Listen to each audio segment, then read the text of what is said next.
My next guest is Chuck Moss. Chuck is the Director of Innovation and Development at Dinwiddie County Public Schools in Dinwiddie, Virginia. He is a speaker, presenter, and has 25 years of experience in education. He has been a teacher, a coach, an assistant principal, a principal, and now a director. His most important role is that of husband and father. Welcome to the podcast, Chuck. Thank you. I'm so glad to be here and really excited about the opportunity to talk to you. Well, thanks so much for being my guest today. And as I start out with everybody, tell me about a time when you were in the trenches and managed to crawl out.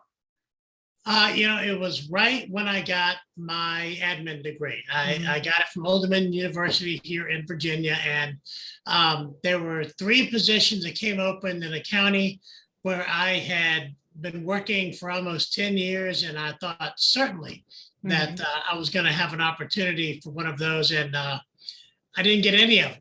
And that was a moment of self-reflection for me. I'll admit I allowed myself to kind of get down in the dumps about it, not really see an opportunity. But what happened that year for our convocation, we had Adolph Brown. Now, Adolph Brown is someone, if you haven't had a chance to hear him speak or see him, his Twitter handle is Doc Speaks. Okay. And I'm telling you, he is tremendous. He is inspirational. And so after I went to that convocation and heard him, I looked at my classroom through different eyes. And I was able to get out of the doldrums and really focus on the fact that I was responsible for making sure that every kid in that classroom was with me, that every kid in that classroom had the best I had to offer. I didn't have the option of doing less. So then the following year, I did get an admin position in that county. And we actually had Adolph Brown come back to speak second year in a row for convocation, which is unheard of. Yeah. To have the same convocation speaker 2 years in a row. But he came back. And so after the session, I went down and I said, "You're why I didn't get a job." And he kind of looked at me funny. I said, because I needed to hear you through the ears of a teacher, and then the following year to hear you through the ears of an administrator.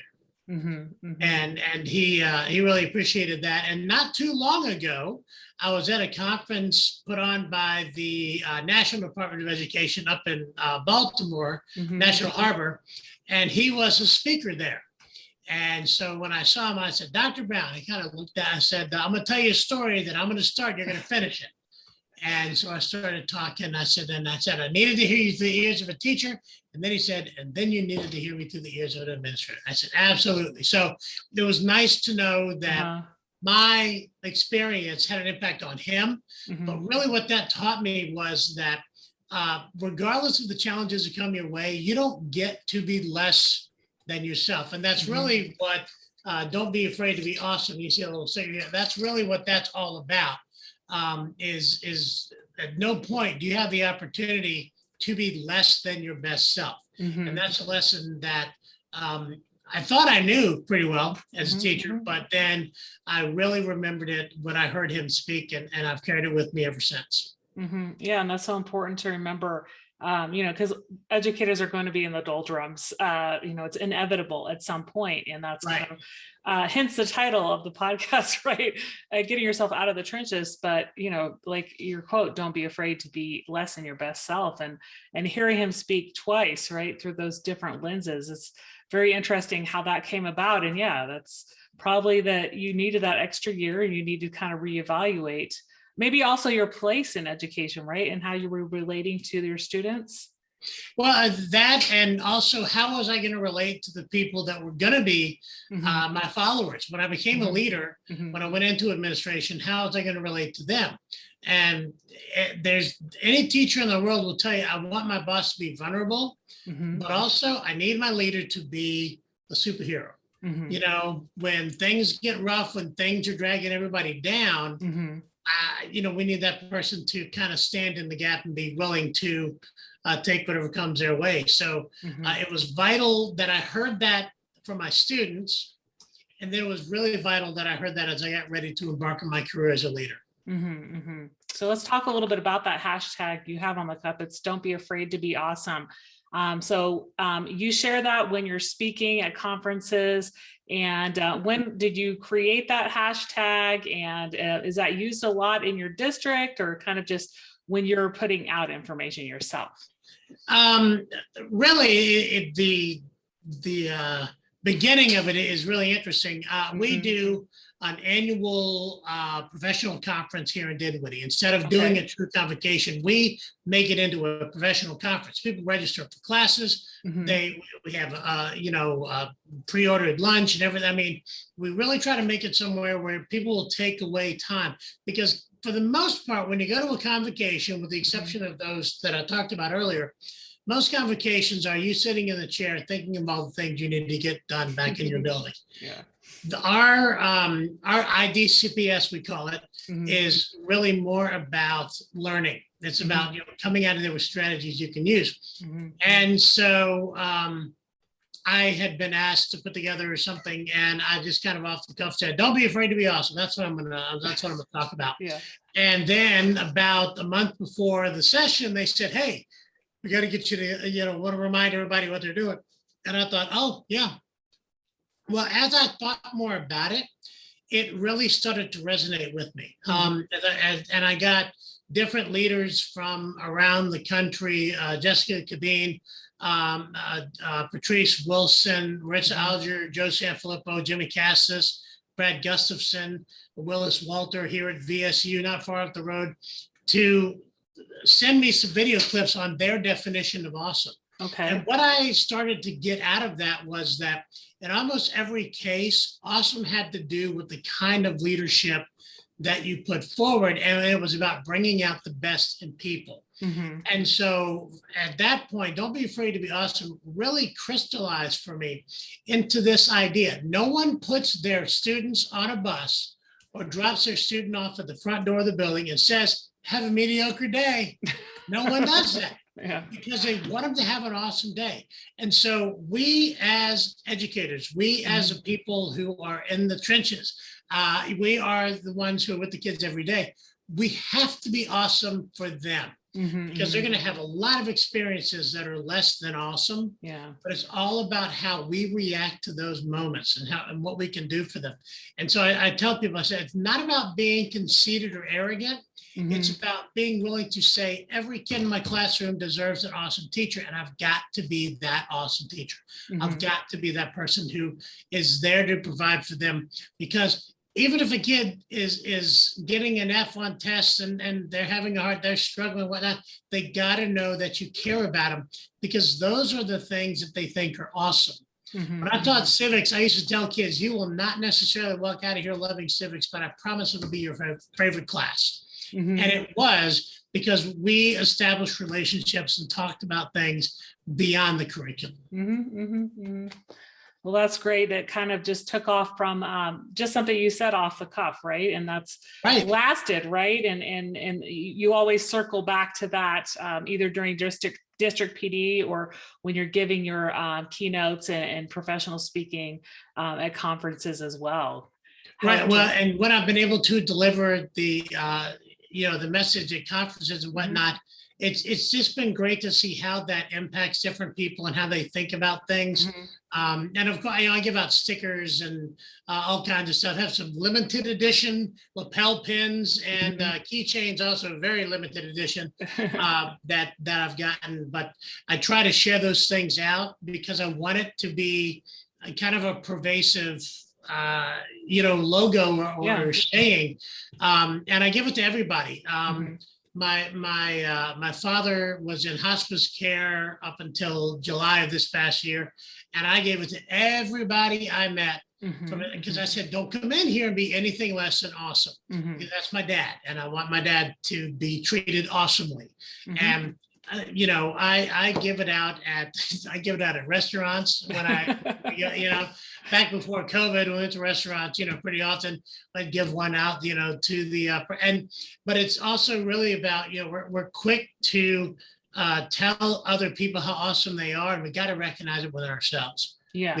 We absolutely have to. And that's, one of the things I get to present to our new teachers, and, I bring that message to them, and I was like, you just have to be that person. In fact, later on this evening, I'm going to be doing a Twitter chat with them. I do an online Twitter PD chat for them, so that we can kind of come together as a group and talk about the things that go into making an awesome first year. And we use a book by Todd Whitaker and his daughters called Your First Year, and that's all about how to really make it through your first year. And I build on that. I'm like, these are the things we need to do to survive your first year, to thrive in your first year. But also on top of that, how are you going to be awesome? What are you going to do to bring forth that awesomeness? And in terms of that staff development, so we talked a little bit about that in the pre-chat. So you're dividing that book up into a chapter a week, and then that makes it more manageable, kind of holds those new teachers accountable to reading the chapter. And then are you all discussing that in small groups, and kind of how is that PD set up? And is this the first time you've used that book? Well, right now we're not necessarily doing small groups. We're just doing the at-large PD chat. And the wonderful thing about Twitter is anybody can get involved. I've even had the Whitakers join in, which has been fantastic. It is the first time I've used this book, because it's the first time I've had the opportunity to work with new teachers this way. When I was principal at the middle school here in Dinwiddie, we did. We got this by Cornelius Minor last year, and then we did Kids Deserve It. Adam Welcome, is a big part of putting that book together. And in both cases, we got to have those folks join us for our conversation. So Adam Welcome and Todd Nessaloni was the other author of Kids Deserve It. And it was great to just be able to interact with them. We actually had a Google voice call, or Google Groups chat with Adam Welcome, and that was absolutely fantastic to be able to do that. And I think that's one of the things of being connected with Twitter and with so many things gives us a chance to do. We can have these kind of discussions with the very people whose work we're discussing. And it's really great to get an author to provide the insight that they brought to the piece of literature that they wrote. But it's also pretty cool to watch an author reacting to something, because they think to themselves, I didn't really think that when I wrote it, but that's exactly right. And we've had a couple of those experiences, and it's been really, really cool.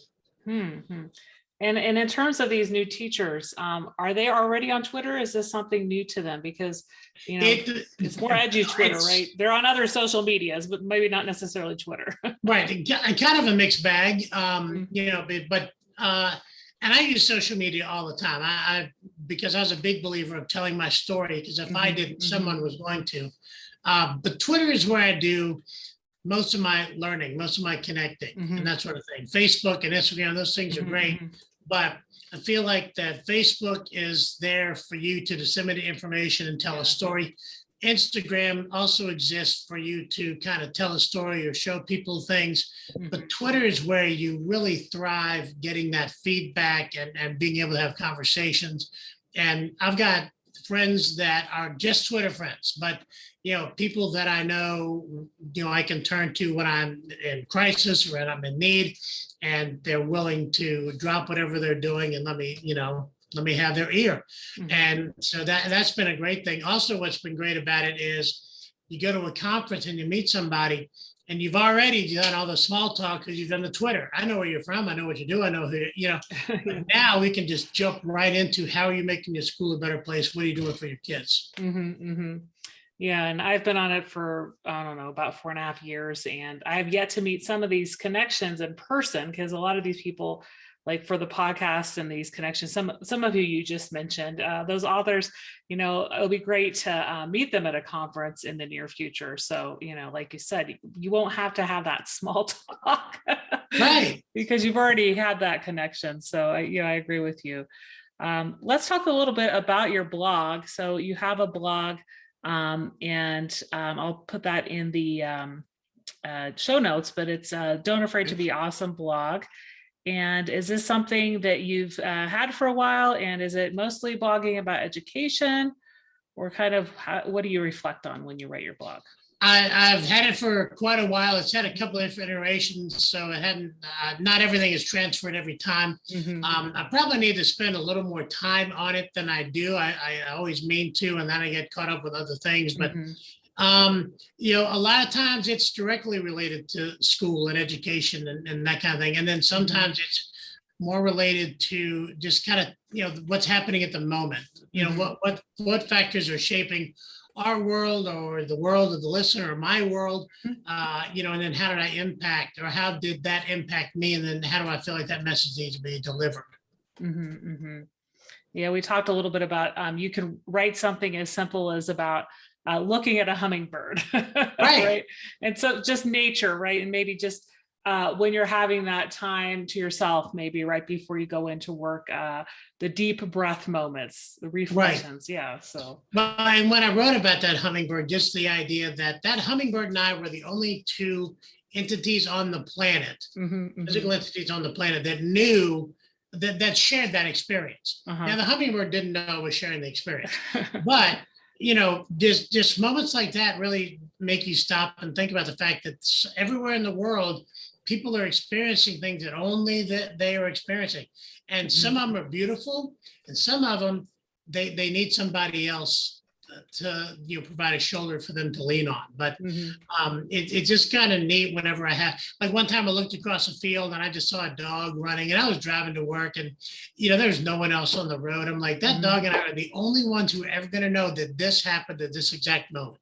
And that was just kind of a cool feeling, and it just kind of, and maybe as I get older, things mean more, but I just sort of started reflecting on the fact that, how many of those opportunities are there that we miss because we're so busy thinking of all the things we have to do when we get to the office. Yeah, and I think that's a problem a lot of people have, right? They can't turn off their brain, or right before they go to bed.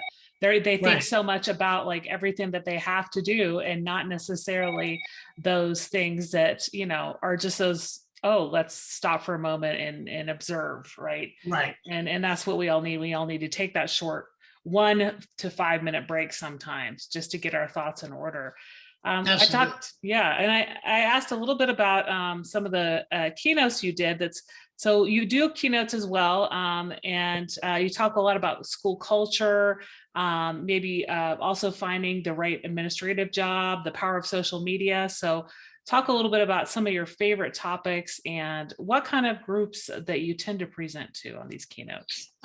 Well, generally I present to fellow educators. At least in the past, that's who I presented to. I've also presented to a men's group at one of our local churches. They had a conference and whatnot, and I very much enjoyed that as well. And just for social media is always something that I love to talk about. But the thing is that the message of tell your story or someone else will, that's getting to be known across the board. People are really starting to be aware of that.